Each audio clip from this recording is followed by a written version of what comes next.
All right, welcome back everyone to the morning run. I hope you're all doing well today. It's a beautiful day out. It's what's today? Today's a Wednesday, I believe. I don't know if it's coming out on Wednesday or not, but we're trying to put this out as quickly as possible. I hope you're all doing great. I'm coming off a very tough loss to the Mets. I was watching the game at work. I had a little bit of hope with that grand slam with Judge. It was an incredible game to watch. Really good game for the first Subway Series of the year. Tyler, you were watching the game, right? I assume you're wearing a Mets jersey right now. I feel like you look like you were at the game. So, I did obviously have to tune in, check out some of the icons, Brandon well, Nimmo, you did see home it. run. You did send your normal the Yankees lose tweet. So I figured you were following. But yeah, I wanted to watch, I like a lot of the Mets, have a lot of Mets in fantasy, so Mm-hmm. I'm invested in that team. And very impressive performance, gotta say. However, been to a lot of games recently. We talked about the Dodgers game that I went to in the last pod, but Oh yeah. I think I went to an Orioles game as well in between with the Yankees, the one the Yankees won, Hmm. because I think they lost the other two or whatever. Yeah, But they lost the game. You great, were at great the game, Dodgers. great environment, great atmosphere. Had a lot of fun. Been, the summer is here, and you know what that means. Baseball season is fully here. Prime baseball season is here. I don't care about what the Knicks just traded for, how many first round picks they gave up. I care about who's pitching on the mound tomorrow for the Seattle Mariners. You know what I mean? Like, that's what Yeah. I'm about. Yeah, of course, of course. So I bring it up first because we kind of wanted to talk about we're at the halfway point in the season round. Um, kind of the narratives that are set right now are basically going to be the things to follow for the rest of the season. So earlier in the year we kind of trashed on the Mets. Everyone did. They've had a lot of things to deal with, a lot of injuries, a lot of drama on and off the field to deal with. But as of recently, they've been hot. They've been really hot, and people have sort of memed it with Grimace showing up, throwing out the first pitch. We love Grimace, but the thing to keep in mind, that reason why I wanted to start off with this, is that the Mets just took the Yankees to town, and the Yankees have basically been talked about as the best team in baseball from like the third week in the season up until last week when they really started to lose games. And I think for me as a Yankee fan, this is less of showing the cracks in the Yankees lineup, because this is a baseball season. No team can be perfect throughout the whole year, and people lose sight of that. But moreover, the Mets are able to compete against top teams, and that's the competition they're facing if and when they make the playoffs this year, which is totally possible. I just wanted to talk real quick because we'll get into that a little bit later. The National League wildcard situation, the craziness that we have going on with that. The Mets are right in the middle of that now, after picking up the last few weeks. But Well, for the everyone's in the Mets, middle of it. yeah, you're right. Everyone is.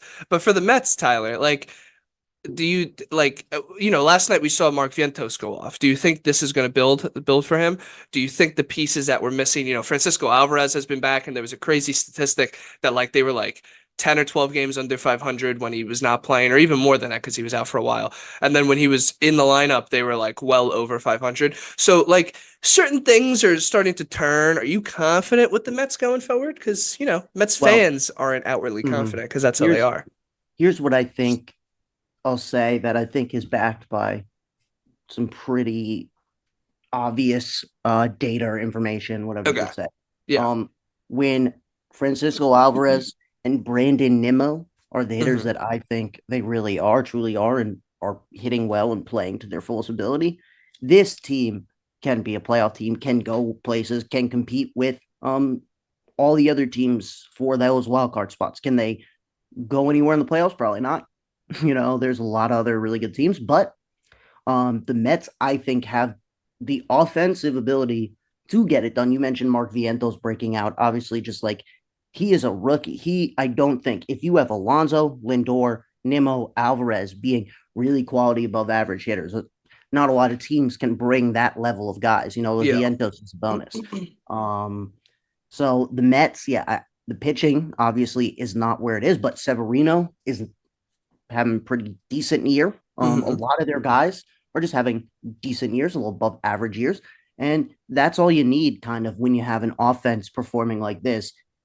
If it continues, obviously, I think I'm inclined to believe it is. But if those guys go cold, if they don't like continue this season that they've had so far. I don't know if the Mets sustain what they do.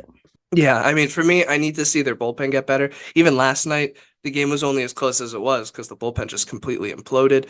For me, there's still work to be done, but the things to me that I need to see for the Mets is sort of those supplementary pieces. Like you talked about Nimmo and Alvarez, who's quickly become a major part of the lineup. Alonso. I mean, these guys have sort of all been here throughout the season. I think Pete Alonso has sort of morphed into a player that maybe the Mets didn't necessarily want. Maybe we can talk about this real quick because I mean I like Pete Alonso, big fan of him. He's the Mets face of the franchise, but over the last year and a half to the last year, we've heard rumblings about the fact that he might be traded this season. He might not be re-signed at the end of the offseason. Like stuff you would never hear when it came to Aaron Judge or the people on the Yankee side that are considered, to be the Pete Alonso of the Yankees. So for me, the way I see it is things have changed with Pete. Remember when he was a rookie, he set the single season rookie home run record in the entire league, and he had beaten Aaron Judge's record that was set previously. So making Judge's record the American League record and his the National League record. So right then and there, the two of them have been compared to each other. Judge has then gone on to set a different record, win an MVP, and Pete Alonso has sort of stayed stagnant as this big home run hitter, but really that's sort of been it.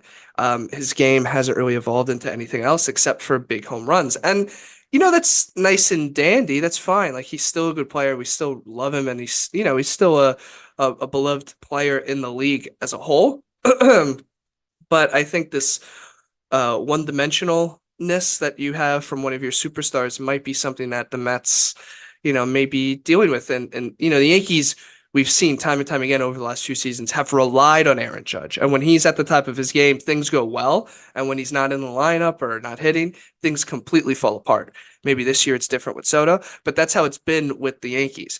And if the Mets are relying on Alonso in that way, you can see where these struggles happen. So I need to see the young guys that are starting to materialize in the lineup more and in the rotation and stuff. Jose Buto has been a really nice surprise. They brought up this guy Christian Scott earlier. They put him back down to manage his innings.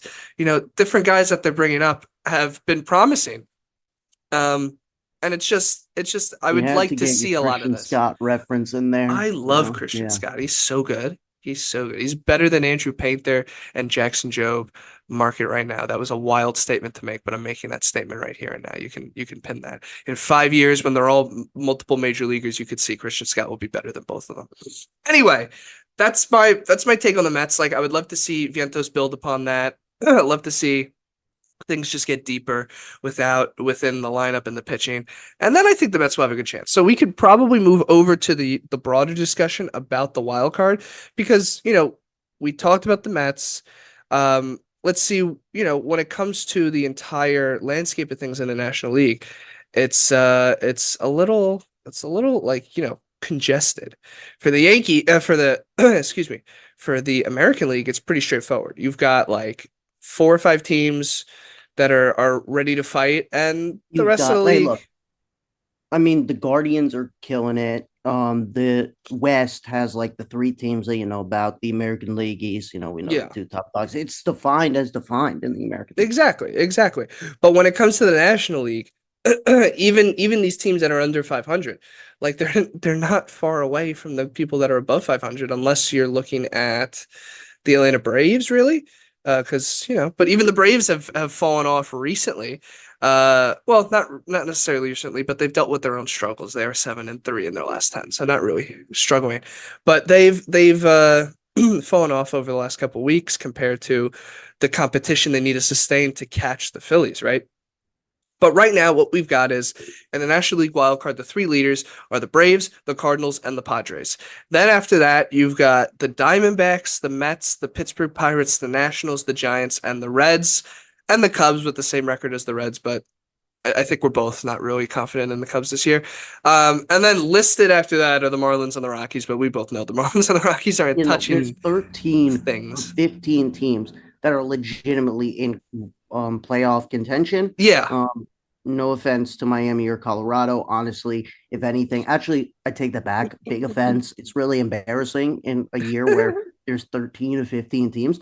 You're one of the two that Yeah. is not a part of that conversation. But we don't talk about them, obviously, when we're talking about the wild card race. I know that since it's just so wide open, honestly, I think everyone is going to have different teams that they like and don't like in terms of this. I think, obviously, everyone would agree Atlanta will secure one of those wild card spots. They've got a nice cushion there, and they seem to be in a different conversation than all these other teams that have a multitude of issues but have a lot of talent, whatever it may be. Um, when I have talked with you before, I think what I've thought about is obviously I like the Cardinals personally, but Sonny Gray is the key piece there. He has been pitching like an ace for them, and that's what they needed. So I think they are good enough to make the wild card there. Honestly, I like the Diamondbacks too. Mets we talked about, and a bit of a surprise. I do think the Giants might be rearing their head into a legitimate playoff spot here, which we can talk about. Those are kind of like the teams I think that will probably be right there the last few days. But it is a full mess. Like you can talk me in, maybe not every team, but you could talk me into almost every team in contention here making the playoffs. Yeah, I mean that's sort of how I feel. I know before we talked about this, we were talking about teams that we would like to see, and I mentioned to you that I wanted to talk about the Nationals. I take that back completely. They may be one team that I'm not very confident about at all. I'm more excited for their future with what I see with them right now. Kenzie Gore has been good. People like the You season. saw CJ Abrams defense and you said, okay, okay, Yeah, that maybe was a not little this wild. year. That was a little wild. Apparently, he sucks at defense. But offensively, people have been talking a lot about CJ Abrams. So once, excuse me, once they get Robert Hassel in there, James Wood, Dylan Cruz, these guys that they've been coveting for a long time for the offense side of things, we'll see how things go. That's probably a next year scenario. So the Nationals, I'm not too interested in. The Cubs, I'm not very confident in, to be completely honest with you. Um, they replaced Stroman with Imanaga, right? And yeah, Imanaga is good, fine, that's great. But recently he's completely been terrible, and the rest of the Mm. pitching is just not very good. Justin Steele wasn't the way he was last year, so there's inconsistency there. I don't know if you can rely on him the way you wanted to last year, right? So, it's and the Mm. offense just doesn't move me that much. It really Oh, just not at doesn't move all. me. Yeah. So I think I'm really interested in the Pirates, the Mets, and the Reds. That's how I see it. I mean, the Reds have been interesting to me, maybe since back to last year. I really like some of their guys in their rotation. I think they've got a good bullpen too. And then their lineup is filled with a bunch of young guys that they're just trying to fit at different positions, right? Like Spencer Steer, pretty good player. Don't know exactly primary position he's going to always play at. CES, pretty good player. Don't know exactly what position he's consistently playing at. You've got Ellie and he's there and you're moving guys around right now. So that's where I think the craziness comes with Cincinnati. But Doesn't even account for, I believe Matt McLean is still hurt, right? yeah, he's It's also hurt, so you're another missing piece him that as just can well. play anywhere there. So, like, Exactly. Exactly. So they're so versatile. I want to see how they put things together. Like I want to see how they fit things and make it work. Pittsburgh, I'm not confident that they're going to be active like that the owner's terrible, right? So he could just very well tell the GM, yeah, just let it rock for the year. Like don't make any moves, don't do anything, right? So but what I do think is that Paul Skeens is going to win the Rookie of the Year. People are putting so much hype behind him already, and as long as he just doesn't get hurt, I don't think Pittsburgh's going to send him back down. I don't think they're going to try any funny business with him because they already did it for the first month of the season. Um, if he just continues his pace, like that could be part of the key that gets the team itself into like that mode of, yo, we have this ace, this guy who's insane. They've also been having good years from Jared Jones and Mitch Keller, so their rotation has the ability to compete this year. It's up to the lineup. you know me, like with these stars and stuff. We talk about Paul Skeens and his hype, and I think there's been a larger conversation with the All-Star game. Yeah. Can't tell you how many times we've talked, maybe even on the podcast, about certain really good rookies that I say deserve All-Star spots. Yeah. Paul Skeens, probably not got better overall stats than Mitch Keller right now, but Paul Skeens should be in the All-Star game for the Yeah, Pittsburgh Pirates. Like, exactly. we know this, yeah. And you mentioned Paul Skeens. He is that good. He is very close to basically just legitimately earning his All-Star spot if he just gets a couple more spots in there, which is absurd. Yeah. So like that could be the momentum that they have. Like I feel like things really changed for Pittsburgh this year when he showed up, and yeah, he's once every 5 days. But we've seen, at least from my point of view, I've been high on a lot of their prospects over the years, and their prospects just have not panned out. You can go down the line. Even O'Neal Cruz was out for a whole year. That's a whole year of development and statistics you just lost from him They're because of that the freak prospects slide. that pan out for them are on other teams. Yeah, exactly, right? They panned out for other teams. Henry Davis hasn't done anything yet for them. Andy Rodriguez hasn't done anything for them yet. Their other, Tamar Johnson is a guy that they just drafted, but like he's now having a stagnant year in Double A. There's a lot He, of, yeah, I mean, yeah, true. I was about to say, well, give yeah, some defense of Tamar Johnson, but no, you're right. I think he's actually got some really good batted ball skills. well, Drew he's Jones, added power, but he's been a contact first guy, and he's like been stagnant in his overall Mhm. statistics. He's showing a lot more swing and miss. So, I mean, he's only 20, but my point is that the Pirates prospect development compared to people that they've uh gone through the same time of rebuild, like the Orioles or the Reds, for example, just hasn't produced the same amount of talent, right? So Skeens really hasn't had to develop for them. He played in college, won the World Series in college, and then got drafted by them, and boom, let's just see what you could do and we'll bring you in. Fine, that's good. But now he's with them. He's there for the next 6 years at least, right? Mhm. So like let's let it rock. Let's go. Yeah. Let's make And the most of it. before we continue on, I know this is like pretty old at this point. Want to circle Mm. back quickly, make one comment about the Washington Nationals that you mentioned, Oh because yeah. I think they are the team that sticks out like a sore thumb in this scenario because I think maybe the two two of the best pure trade pieces in this deadline, Lane Thomas, Hunter Harvey, both will be free agents after the end of next year. Only got 2 more years of control, so probably not players that fit the timeline of what the Nationals want to do. They're going to be Yeah. gone soon. Lane Thomas plays a spot where they have a billion people in the farm that look good, and relief closer you move on by trading those guys. And I think if the Nationals convince themselves to compete, they're doing themselves a disservice because I think those two guys you can legitimately reshape a farm for, and they don't even need to reshape a farm because they already have a lot of good guys. Yeah. So I do hope that the Nationals kind of go in that opposite direction. I The would agree with you Pirates, totally. but like, and also though, we talk about the Pirates, maybe like one could listen to that and go, well, why wouldn't the Pirates just do the same thing?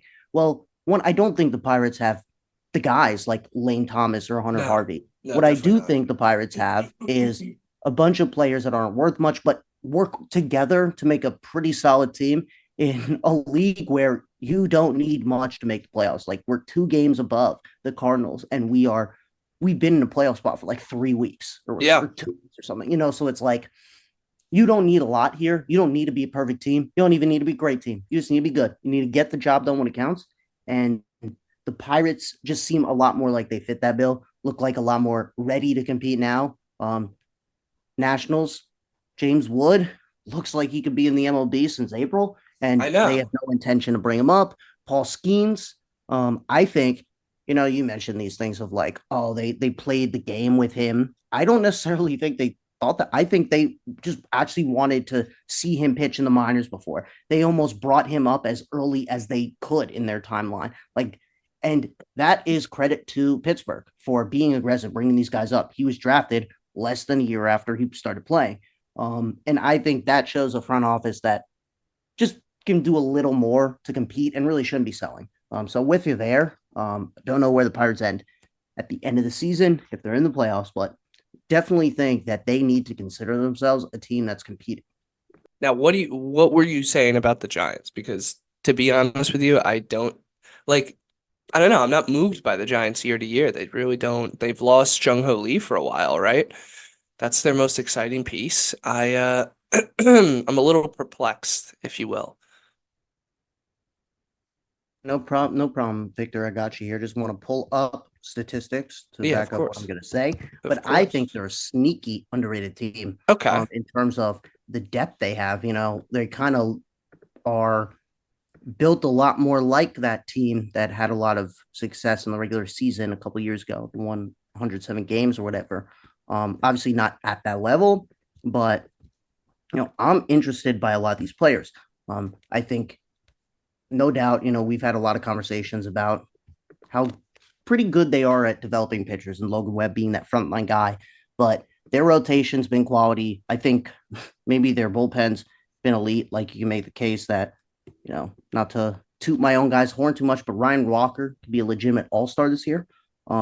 And I know we're just talking about random relief roles, but they've got a lot of guys that fit that well. I think though, we look at a lot of this team, Matt Chapman, Helio Ramos, Tyro Estrada, these guys are not necessarily having all-star seasons, not having elite seasons, but they're having above average seasons for what they do. Lamont Hmm. Wade having a great season. I mentioned Helio Ramos. He's a rookie, and he's also, by the way, I think he could, he's looked incredible. So that's a different conversation. But more players, Patrick Bailey, Mike Yastrzemski, these are guys that are just playing maybe 10, 15, 20% above what we think they are at. And if Hmm. all these guys are doing that, it's creating a really good storm. I really like what the Giants have built here. And, we both are massive fans of Logan Webb in terms Yes. of a frontline starter. But most importantly, we have seen Logan Webb shove in October. We've seen him do it in the past. So I think that he is a clutch pitcher. He can get it done. He can lead. If he's at the front of this rotation with the way this offense is playing, I'm really intrigued. I love the way Patrick Bailey's hopped in there. I think Matt Chapman has surprised even me with what I was expecting this year, what he's Hmm. done. And I think they have a lot of players that you could legitimately consider in the all-star conversation, bench, all that, which is shocking to me because we talk about the Giants and I just, like you said, it's puzzling, it's confusing. I think I wasn't there until I really looked at a lot of these players and how well they're actually performing in terms of all around. Okay. I can see what you're saying, but like on face value, when you look at this team and compare it to the other, excuse me, the other teams that they're contending with, it's a little hard for me to get Well, who? behind it, right? Like, let's go. Let's run it. Well, Let's run some okay. teams. I like what Patrick Bailey's been doing, yes. But when you look at this team, right, they bring in Jorge Soler, he's been terrible. Another statement move that they've made in the past, Michael Conforto, he's been terrible. Um, Nick Ahmed was a guy that was completely released. And like, yeah, it's an upgrade from what Brandon Crawford might be, but like Brandon Crawford's on a team that's much more in the like much more in a place to make the playoffs than Nick Ahmed. And the replacement for Nick, like the other team that Nick Ahmed was left from, also in a better position to make the playoffs. So these moves that they've made here and there to kind of show like, hey, we are competing. Also, Nick Ahmed just stinks at hitting. Um, if we look at certain moves that they made, yeah, they weren't like statement moves because we've gone through a million times those multiple year players like Judge and Soto, they've chosen to go elsewhere. That's fine. But these B tier players that they're looking at just have not really moved the needle at all. And yeah, the young guys are hitting. That's good. But like, I don't know. I just don't see a continuity here like we did see with that 100 win team. That's where I guess I fall off.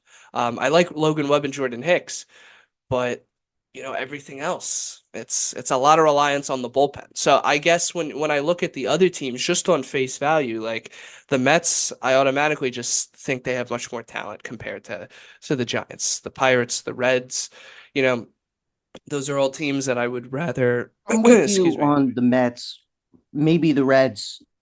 I don't know about talent with Pittsburgh totality, but I think I understand what you're saying, and also agree with you that this definitely is not a team capable of winning 107 games. Yeah, That is well, for yeah, sure. of course. This is a team though, probably is capable of winning 83, 84, sneaking into the playoffs.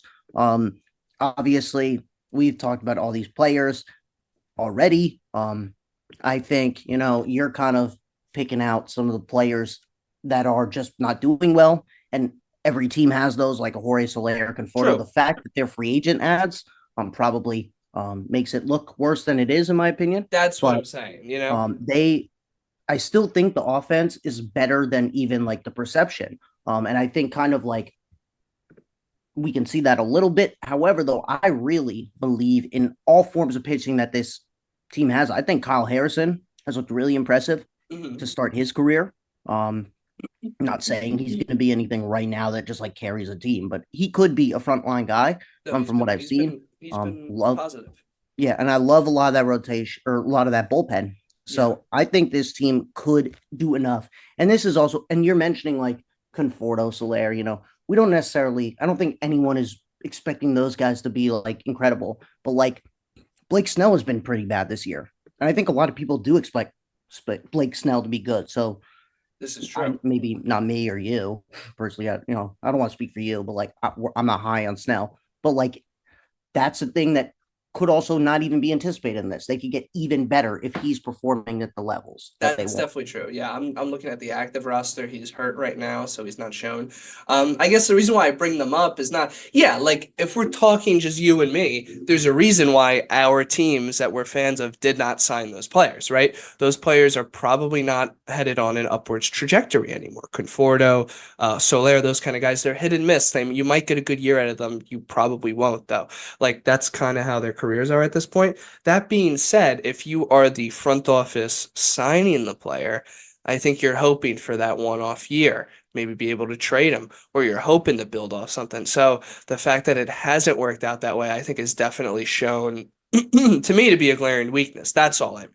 I mean, in reality, though, are we really expecting Nick Ahmed to hit 280? No, of course not. Are we expecting Conforto to hit 25 to 30 home runs ever again? Probably not. Jorge Soler, like maybe if he wasn't a San Francisco Giant, yeah, that ballpark's humongous. Um, so but I do really like Heliot Ramos, Luis Matos.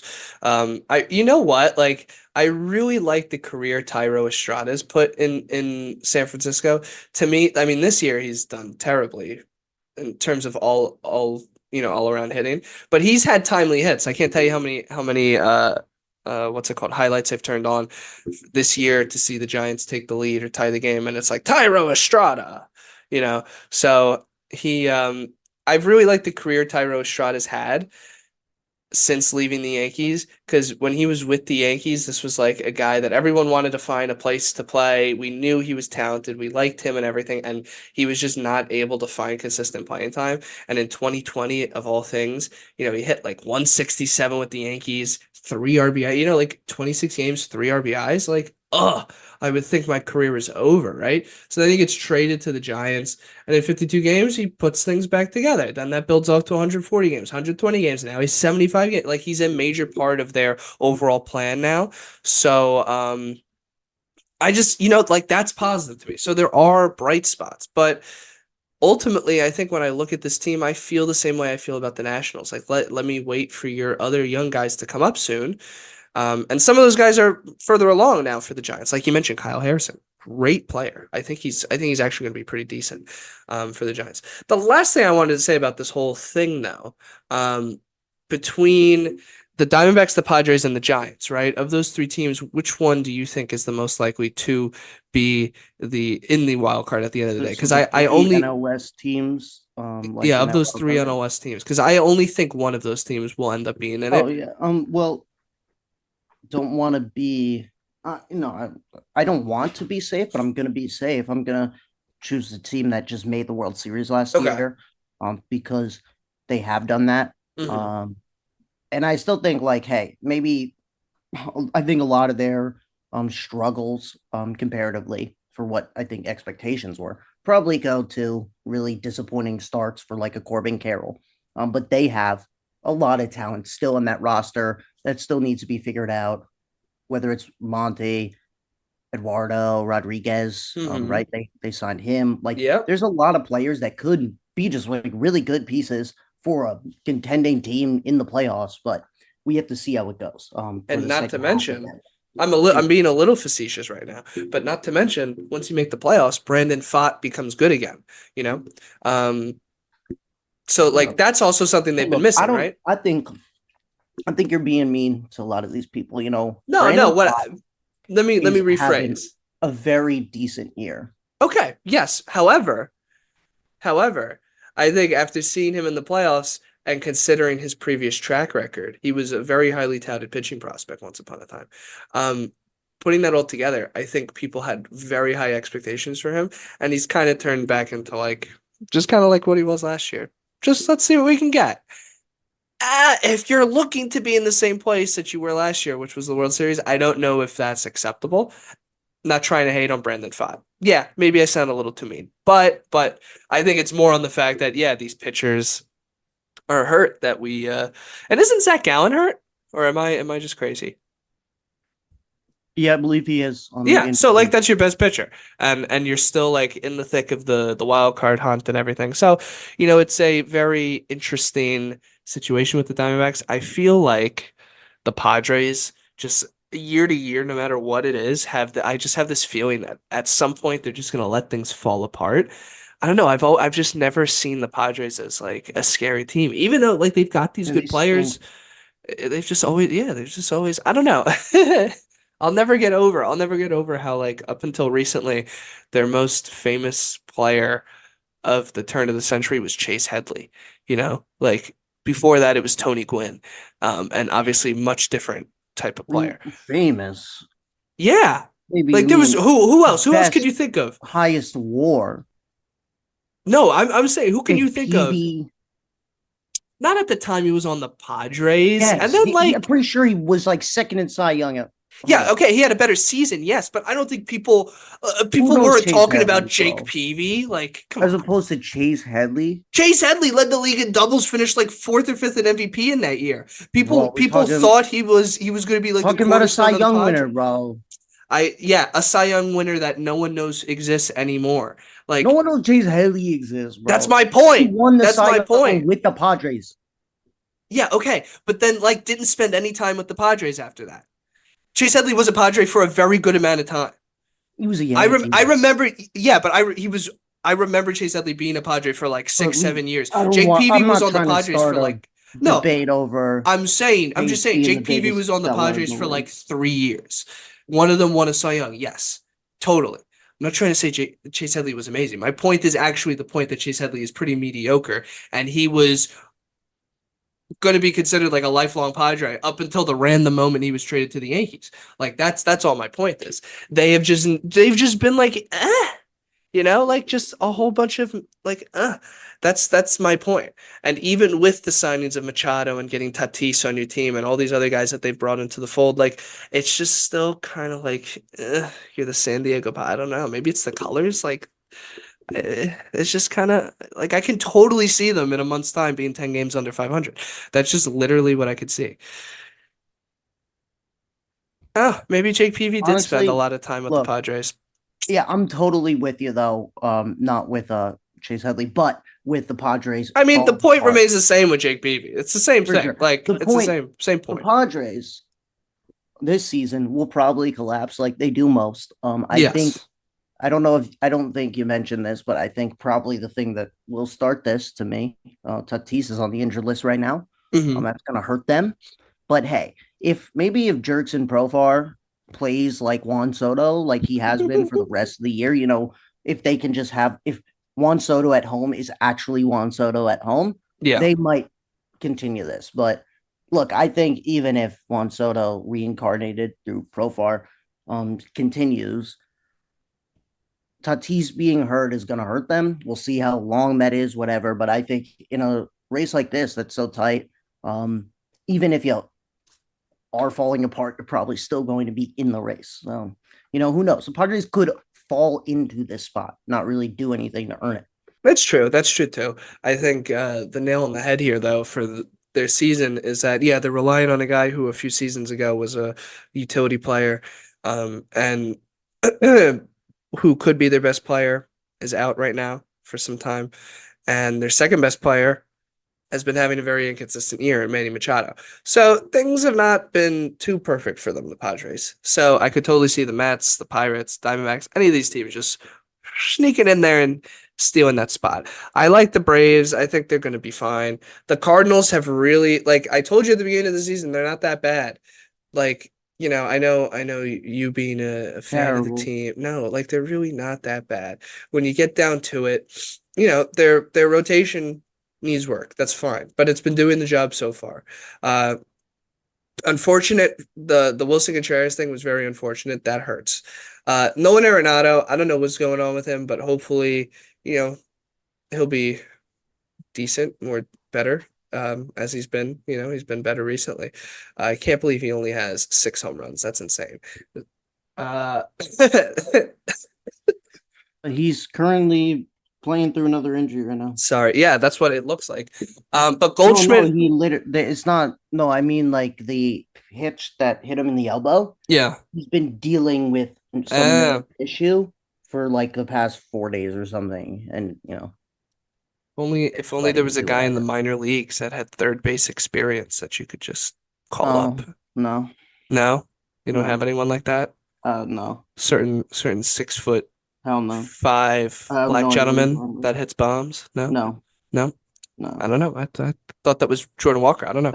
Could be I think crazy. you might have them mistaken with a different team. You know what? Probably you're probably right. Yeah. Probably right. But yeah, Nolan Arenado, hopefully he gets over that quickly. Paul Goldschmidt's been better. I really like what Nolan Gorman's been putting together year by year at this point. He's turning into that power hitter that I think people thought he would be. He's not going to be that overall dominant force, I think, that people thought maybe. There were a lot of people that had a feeling that Nolan Gorman could be like the next Nolan Arenado when we saw Nolan Arenado in his prime.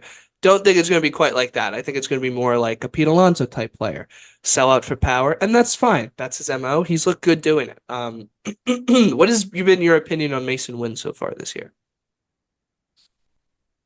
Well, I am pleased that he is looking better than I thought, but I had really low expectations for the guy at the start just because he looked like the shortstop prospect mold that I'd seen plenty of times come in and not do anything, which is a really good, talented fielder, but not the best hitter. He hasn't been like a Lindor, a Gunnar Henderson shortstop, that's not expected. But he's been better than what I thought.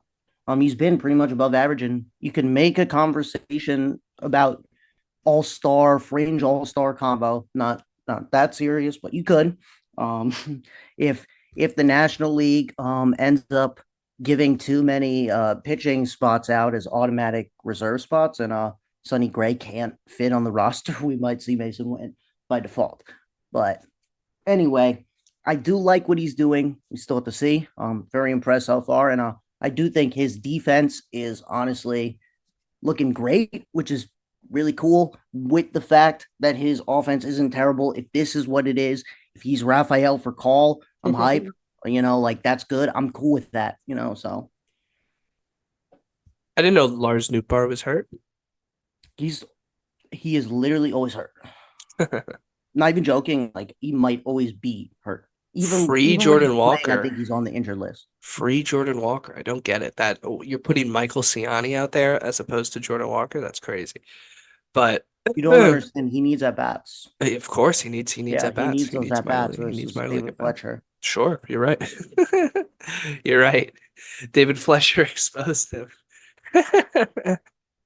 So yeah, that's the National League talk. I think things are pretty crazy. As far as the division leaders, I think both Wait, sides, American I League, just thought National of League. someone What? that the Cardinals could talk to if they need help. Uh-huh. Who? Jose Martinez. Remember him? Oh my God, Jose Yeah, Martinez. bro. He'd be perfect. Just bring him in DH. Yeah. I mean, Like it's not like we have anyone who could do that in the minors or it's anything. true. Like That's we true. really could use a Jose Martinez out there. Yeah, Jose Martinez really got things going that year, and it was so annoying. I remember when we were in high school, he was starting to get hot, and you were like, "Oh, Jose Martinez, he's the best player in the league. Oh, he's so good, he's so good," and it would just infuriate us He because like was, but he's the nice. That's Yankees why were we need so him back. mid. Oh, the Yankees were so bad at that time too. So like, who was I gonna be like? Oh, he's not that good. We have Vernon Wells. Like it was just I just had to let you be annoying about Hey, it. I think we might have gone to a game or something in high school, or maybe I went with my dad. When I saw Jose Martinez smack a fat double off of Aroldis Chapman. Oh yeah, was that the Didi Gregorius bobblehead day? No, that was definitely That not that wasn't. day. No, No, that was but the Cardinal game where we saw the Cardinal fan get yelled at by the Yankee yeah, fan, and I he think was that like, was. "Thank Yeah, you, sir. Thank you. Have a yeah. good He, day." he was like really happy about it. He was like he traveled from St. Louis to New York just to get heckled by a New Yorker. And we saw Adam Wainwright make a behind the back catch in the outfield, just playing long toss. That was sick for like 15-year-old us. That was pretty cool. Anyway, moving on. I think we have a couple quick topics to talk about. We had the Rickwood Field game last week, which was the special game that MLB held for Juneteenth. It was between the Cardinals and who else? Do you know? Giants. The Giants. Okay, yeah, yeah, yeah. Oh, yeah, that's right. That's right. Two cities that had very famous Negro League teams at the time. So I didn't catch the game. I was working. I've been working a lot this week or last week too. So is Tyler. That's why we were have a week of no episode. But I just wanted to bring this up because unfortunately, with the pageantry of it all and the excitement that was supposed to be the Rickwood Field game, there was a little bit of somberness to it because it went from being a way to honor Willie Mays in person for being probably the last living major leaguer that was in the Negro Leagues to cross over. As far as no, Reggie Jackson is, but as far as I know, but Willie Mays is Willie Mays. But then Willie Mays passed away like the day before, 2 days before. So it became a tribute to Willie Mays. And so I guess this is just, a little conversation about Willie Mays. Like this was a guy that had one of the best careers of all time. I think there's a distinction to be made. Baseball's so old, and it happens in other sports where we go, this guy's the GOAT, this guy's the GOAT. Well, they played in different eras. You got to take this into account. You got to talk about this. You got to remember this happened and this and this. With Willie Mays, it's like. No, Willie Mays was insane. He could have played in any era of baseball and been one of the best players. Like he was just incredible. So I think when it's all said and done, although his actual statistics don't say number one of all time in any real category that I know of, he's number two of all time, number three, number four, number five in almost every statistical category that you look at. And yeah, I think he's probably the best player of all time, if we're being honest here. Babe Ruth saved the sport. He has this legend behind it, but come on. Come on. It's not the same thing. So I think, what are your thoughts on the whole thing? Because I have a take afterwards that I wanna say. Because losing Willie Mays, we didn't get to appreciate that era of baseball players because they all started to pass away when we were little kids. They did that turn of the century team in Boston, and which was the last time Ted Williams was seen in public, like that sort of stuff. Joe DiMaggio died before we were born, so Mickey Mantle did. So Willie Mays and Hank Aaron, those were like the guys that existed for us growing up, and now they're both gone. Yogi Berra, um, the quote unquote legends of baseball are now all to be made legend. They're not there to dispute things for themselves. So what's your take on the whole thing? Yeah. Definitely was cool. The game in general, building up Rickwood Field, it like historic site, Alabama ballpark, Negro League Stadium.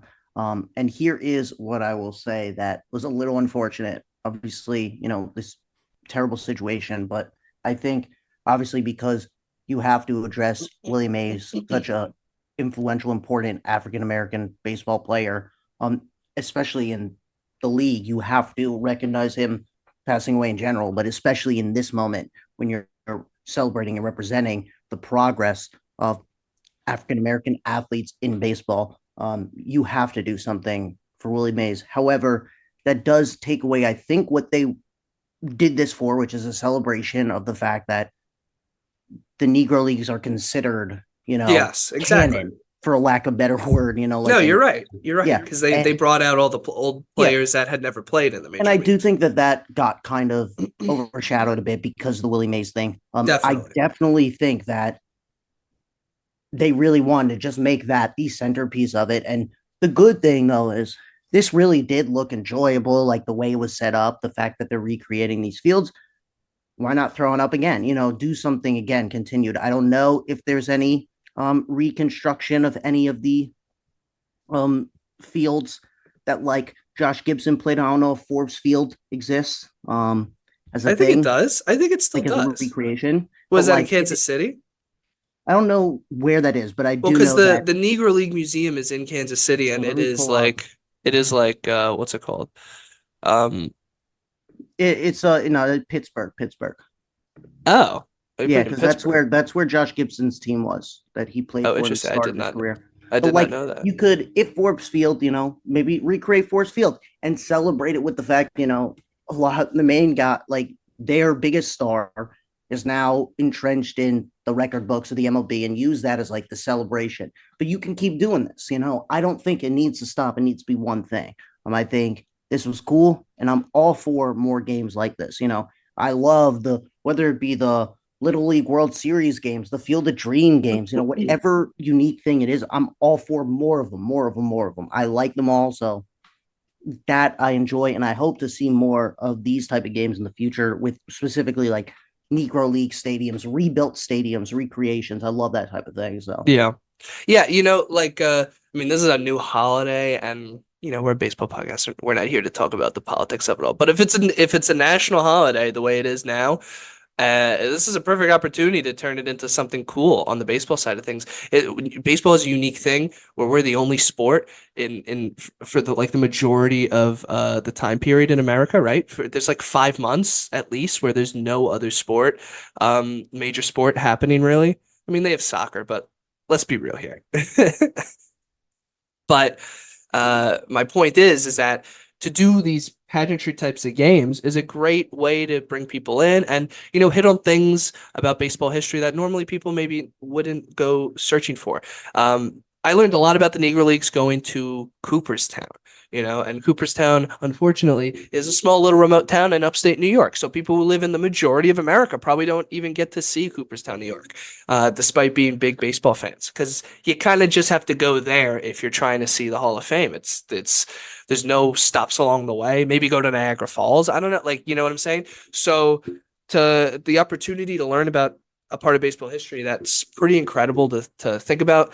To me, baseball history is American history because it's so old. It's always so deep within the actual time period that it's within, right? The Negro Leagues existed because of the time period America was in at the time.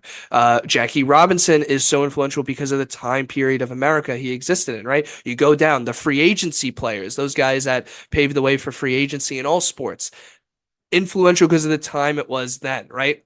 It's all American history. It means more than just, I think, the history of like the NFL and the NBA and stuff like that. To me, it's much bigger. So this was a great way. Like you said, it got overshadowed a little bit. There were bunch of Negro League players that were like, honored that I had never even heard of. That when you look at their statistics, it's like, wow, like really, really, really terrible. These guys never got their shot to try to prove themselves, and it was not because of talent. But this is a good way to sort of move on from things and say, here's a way of honoring Negro Leagues now that it is, like you said, part of the statistics are part of verified and part of the MLB, the best that mm. they could do. Um, Well, yeah, I because I think, think that's the thing. We're not talking about like reincorporating stats from the 90s.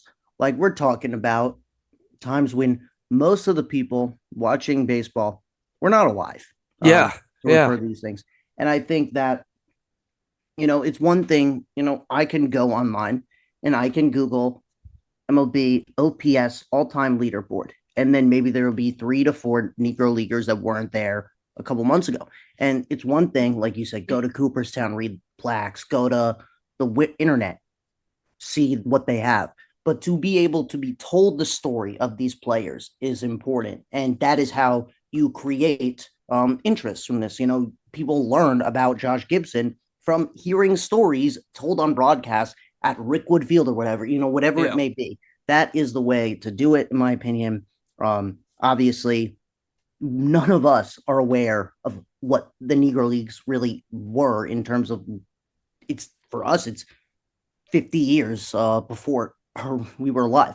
So it's Yeah. just like this is a great way for us to truly understand how important, how good these players were. Kind of like the way we know about the Babe Ruths, the Willie, like all the players that we know from that era that were not in the Negro Leagues, the same way we know their incredible stories. We Mhm. can maybe learn that now. Yeah, exactly. I think the last thing I wanted to say though, I guess a criticism about the whole thing, um, before we get to our closing thoughts here, the one thing that I thought was just a little weird to me was, I think going forward, they need a Fox or whoever does this needs to kind of what's the word?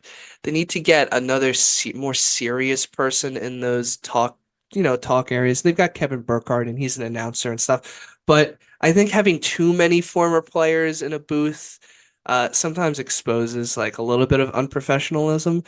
Not that they did anything Are you wrong referring per to se. like the post game, pre game shows, or the commentary in booth? The post game, pre game shows, like with Okay. like we all love Alex Rodriguez You and know, David I just Ortiz wanted and to clarify because I yeah, was like yeah, making exactly. sure. Like these are all players that everyone loves for the most part, right? A-Rod, Derek Jeter, David Ortiz, Ken Griffey Jr., Barry Bonds. Like no one has a problem. Well, maybe Barry Bonds. No one has a problem with the players that are being put up there. But the thing is like these guys are players. They're only there because they happen to have a good career.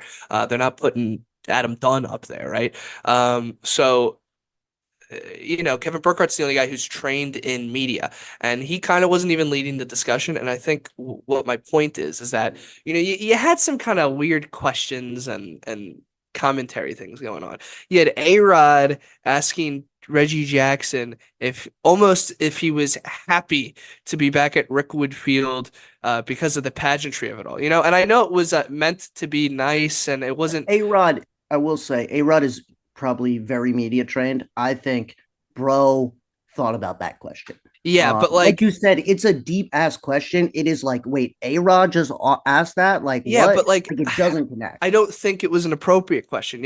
Like I think what he meant it to be, even to do something like that. Like let's be introspective here. Like I don't think it was too He didn't know. You're appropriate. right. He didn't know it was deep. He thought Reggie Jackson was going to be like, it feel I honestly love like what they bring did it with the back, you know, field, you know? like he was going to tell us fun story from the dugout and stuff, not Yeah, realizing like Reggie Jackson is like a very intelligent person, and if you ask him a that question that too.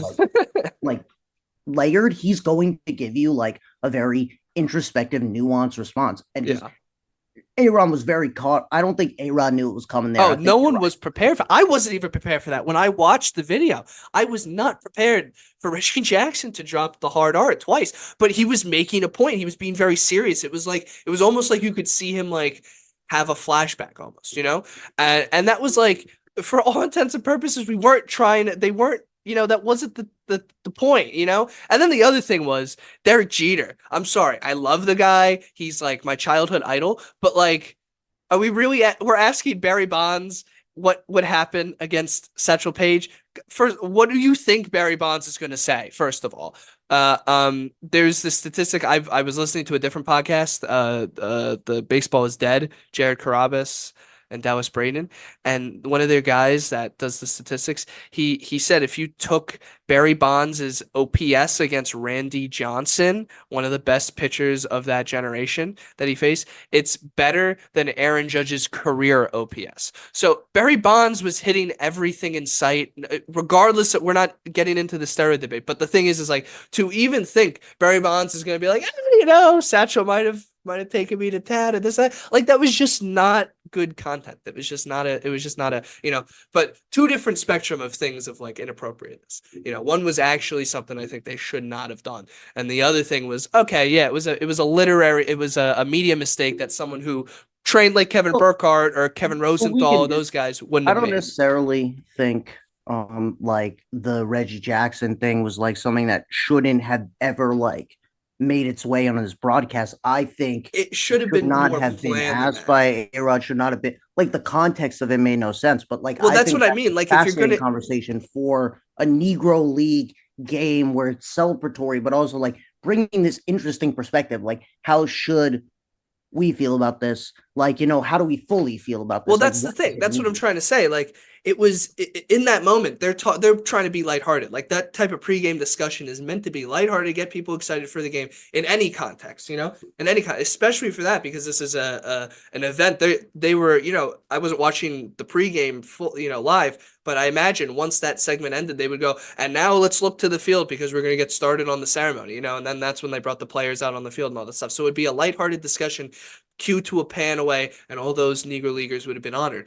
But yeah, I'm not saying that conversation that Reggie Jackson brought up shouldn't have happened. No, it's probably a good time at some point to bring something like that up. But it should have been like a vetted discussion, something they pre-planned, and I don't think the network expected Reggie Jackson to be so uh I'm not, he was just explaining. He was just explaining what people called him then. And this is a word that any person in society hears today, their eyes go wide. It's Yeah, like, you "Oh think my God," you think the Fox media company wants this now? No, of course. That's what I'm saying. Like, so the only reason why any of that was even allowed to even happen is because I think they had too many former players kind of running the show. And, because recently people want to see those players in the media talking now, as opposed to back in the day when it was like the media people themselves had their personalities, like Harry Carey or what's his name? Vince Scully, Phil Rizzuto, like these people had their own personalities. People love them. But now it's like, no, no, no. Those guys are boring. They go to school to be just talk about baseball. We want the guys that played baseball telling stories. But sometimes you get a story that's not exactly what you want to have, like in that moment. So I think it would have been nice if you wanted to have Reggie Jackson give that perspective because he really is one of I think at this point, the last player that's played in the major leagues and the Negro leagues that can adequately, tell you about the craziness. And the craziness isn't a good word, but you know what I mean, Yeah. like the Well, how racism that was going on at that time. Of the NBA, right? You know what the NBA is, the National course, Basketball Association. National Basketball How long Association. did Players Only last on TNT with Kevin Garnett hosting that? Like not even 2 seasons Yeah, because because he couldn't spell. nobody is interested in just hearing professional athletes because they are not media trained. Like you said, Yeah. please do not give us just more, more, and more. We would like to have the media trained people there as well. Yeah. So I'm just saying, I think, and even to the respect of Reggie Jackson, if you wanted to have him talk about something like that, maybe give him his own little segment for 2 minutes, like in between, in between commercial breaks or something, like coming back. People, they're doing the seventh inning stretch. We wanted to show you this segment from Reggie Jackson talking about what it was like being a young player playing at this field back in those times and what he had to experience, and something professionally done.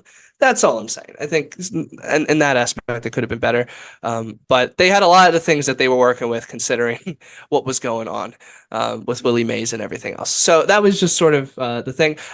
Final thoughts, Tyler, because I think you and I both have to get running out of here now. Uh, you're chewing, so I'm going to give my final thoughts. I want everyone to look out for Stephen Kwan. We were supposed to kind of talk about him in its own little segment, but I just wanted to bring him up, how amazing he's been doing. This is, for me, a guy that I thought many people forgot about for all intents and purposes. A couple years ago when he was brought in, um, you know, Guardians are the Guardians. They don't spend a ton of money, so it's up to their players that they bring in to make the most of it for the most part. And people liked him, but then I think he had a little bit of inconsistency. But this season he's just been going off. The guy's hitting 385 with an OPS of 1006. It's just amazing to see, this is a big part of their lineup. They've got Jose Ramirez, they've got Josh Naylor, they have power guys. They need the speed, they need the contact, and this is perfect. He's really hitting his stride. He is how old? He's 26 years old. So this is like, if this is what you're going to get as the benchmark going forward with Stephen Kwan, you've got yourself an all-star caliber player with great defense. That's the other thing not to be overlooked here. His defense is amazing. So I just wanted to give a little love to Stephen Kwan. That's my thing. Do I? No, we're not having this stupid discussion like that with Luis Ariz last year. No, I don't think that. But is this guy going to win the batting title? Maybe. What's your final thoughts? Yeah, I got some final thoughts here for you, Victor. Okay. People might hate me, but I'm gonna do it. I'm Uh-oh. gonna talk about one of my favorite players here. Maybe of all Uh-oh. time already. Uh-oh. Gunnar Henderson? I think you do it. Yeah, you got him. You got me. You got me cold handed. But look, hey, he's still 78 games played. I believe the Orioles just might have played their 81st or about at their 81st. Yeah. These numbers that this dude is putting up is actually ridiculous, beyond belief. Currently has 25 homers. That projects him to go to 50. Currently there is one shortstop in MLB history that has done that before. We've talked about him on this broadcast, Mr. Alex Rodriguez. Pretty insane. Projected to have 130 RBIs. There's literally like 5 shortstops that have pulled that off, and like half of them are Alex Rodriguez. He's also projected to have 25 plus stolen bases, 140 runs scored. Insane stuff we're talking about here. 12.6% walk rate, 178 WRC plus, and by the way, elite defense to go with it. I don't know if I have seen an offensive infielder this good since Alex Rodriguez. To be fully honest with you, it's shocking what we're seeing, and he is going to keep this up. He's going to keep going all the way. I think he's going to steal that MVP from one of your guys in New York, but see how it goes. Interesting. Either way, we could be witnessing an historical season for Gunnar Henderson. Obviously, a lot of these guys are historical. I just mean specifically for the shortstop position. It is historically not an amazing offensive position. Gunnar Henderson doing this to me is quite impressive. Yeah, it's funny. I remember the point in time when I was like a teenager and I found out that for the majority of baseball history, shortstop was not a position that had good defense, or good offense rather. Like, what's his name? Nomar, A-Rod, Jeter were the big three at one point. Then you had like this recent era of big hitting shortstops when in their prime, they were all hitting 30 bombs, Correa, Baez, Lindor, all these guys. But like traditionally, you're just looking for good defense and what you can get. This era is the reason it changed. Those guys. Exactly. So and you're right. Gunnar Henderson being 22 years old, watch guys like Correa and those people, Jeter and Nomar. And yeah, it's crazy to see a guy like him be really good. I like that you're making the A-Rod comparisons only because he's going to move over to third base too when Jackson Holiday gets fully acclimated with the team. Jackson Holiday's a bust, okay? We're off of him forever. Oh. So who's going to play third? Gunnar Henderson will play there until he's 75. Who's going to play third? Jordan Westburg? Doesn't matter. Doesn't matter when you have Gunnar Henderson. Gobi Mayo? Doesn't matter. Jackson Holiday doesn't matter. You are career utility backup now. Why don't we move Jackson Holiday at third base? Yeah, I guess they could do him. They could put him at third base. I would like Gunnar Henderson to continue playing shortstop because that's cool. But either way, yeah, no. They are stacked. Should be fun. And Gunnar Henderson at the center of this team, boy, oh boy, they look. Yeah, he's been. I'm not looking at the numbers comparing it, so I could be completely wrong, like I was with Jake Peavy earlier. I'm willing to say Gunnar Henderson's had a much better season than Adley Rushman's having, and that's crazy to think because it wasn't until they drafted Adley did people say, okay, they can turn things around. Bro, so that's really cool. I know you love your boys Judge and Soto, but like, you can make the case that Gunnar Henderson is having a better year than that. Not saying it's not Judge, but Soto for sure. Soto, you could. What are we looking at? Because like again, if you're on Fangraphs, the guy who's number one on the first guy that pops up is Gunnar Henderson. In terms of what? I didn't even argue. I'm not saying obviously I have bias, so I would back Gunnar Henderson over Judge. But Judge has probably been the best player in the American League this year. Yeah. I mean that's what I'm saying. It's not like. I think if anything, they're in the same tier of player, though, for sure. Of course, yeah. But number one on here, technically, by Fangraphs, is Gunnar Henderson. So just saying. In what category? Well, it sorts by WAR, obviously. So that's why I meant, like, you go click on leaders for just like going batting. The first guy there. Oh well, I could tell you why. Because he's a great. Well, I'm looking at their statistics side by side now. Judge has a higher OPS on base percentage, average, more RBIs, more home runs. They have the same amount of hits, and Gunnar has been driven in almost 10 more. Has almost 10 more runs than Judge, and Gunnar has more at bats. I think so. I would think the WAR probably looks like. There's a value in some base running and defense, obviously. Probably base running. Not saying Judge sucks at either of those things. I'm saying I know what you're saying. Probably. No, the different players. One's 22 and like lean and getting around. The other's 282 pounds, 6'7", 32 years old. Like it's a much different. Gunnar Henderson is also like in the top 5 percentile for like speed, probably. Yeah, a lot of these things. Like that's true. So you would expect him to be one of the best base runners in baseball. Obviously, doesn't correlate very often with speed and being a smart base runner, but you want that to be the case, right?